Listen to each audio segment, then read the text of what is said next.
If you live at your parents' house, there's no reason for you not to be full time working to try to actively get yourself out of that situation because Some people don't want to get out of that situation because they don't have to pay anything.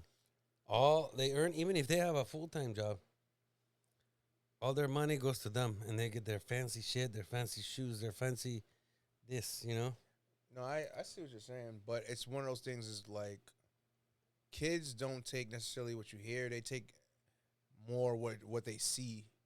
So is that how you want, for me it's like is that how I want my child to see me, see me working part-time or see me going months without a job or see me Because just kind of hanging on. that's exactly a good point. Exactly what you said. Because honestly, what he's seen in his life is men who didn't work, who blamed illnesses for their lack of work, you know, and then but there's the women were the maiden breadwinners of this and took care of them, took care of her husband, her kids, now her grandkids, and still providing for her kids.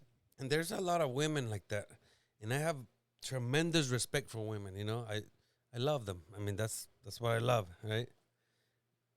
But not all of them do that.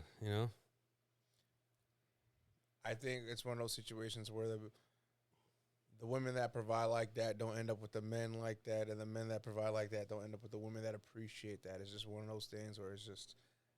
It's very few times where they match up in that sort of.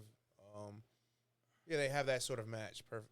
We'll say it's a perfect match. See, I have a problem with that. I don't understand that. That's just something that I can never comprehend. If you're a man and you considered yourself a macho man, no, man, I'm macho. I work on trucks. I work on whatever.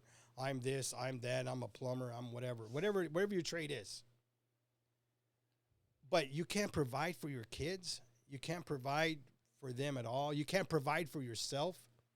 No matter what trade you have, you still can't provide because you don't want to go to work because you feel sick or you got this hurt. I've been in an accident so bad, like the wheels of the tires in the back came off.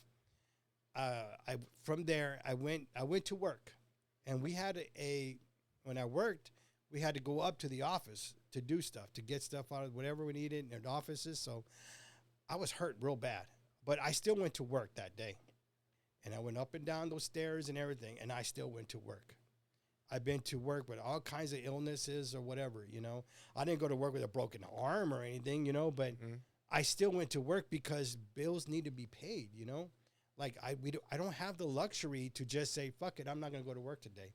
Or I'm not going to work for 3 weeks because I just don't feel good. I never had the luxury. So for some man to do that, and do that constantly for years, but he's seen his older role models, people in his life do that, not be the breadwinners for years. Like I'm talking about 20, 30 years, for whatever reason. And then he chose to be like them. So when does the cycle break, And that's what I don't see. That's what I can't comprehend. You break the cycle. Nobody else is gonna break it for you. You decide whether you want to be. But this person doesn't want to break that cycle. Okay, then. Well, then he is going to attract and live in an environment where that allows it. Because at least for someone who I've seen, quote unquote, mental health affects their environment, affect their loved ones. Now let's leave mental health out of this because it's not a mental health. I'm saying as in just we'll say health. You're right. We'll say health because crazy people work at jobs every day. I mean, people who aren't feeling well go to work every day. Like you say, I go to work. I got the sniffles. I go to work. I got a cough. I go to work. I'm not feeling well. I go to work where I just feel like I just don't want to go to work. But guess what? I go to work, you go to work, everyone goes to work. Yep. And that's where, as a man, work ethic is a big staple of it. Work ethic. Knowing you don't want to be there, I don't want to look at my boss. He doesn't want to look at me. But guess what? We're looking at each other at 12 o'clock. Still hating each other there. Just kidding. I love you, man. No, I don't. Okay. Like, But Don't listen to this podcast. I respect you.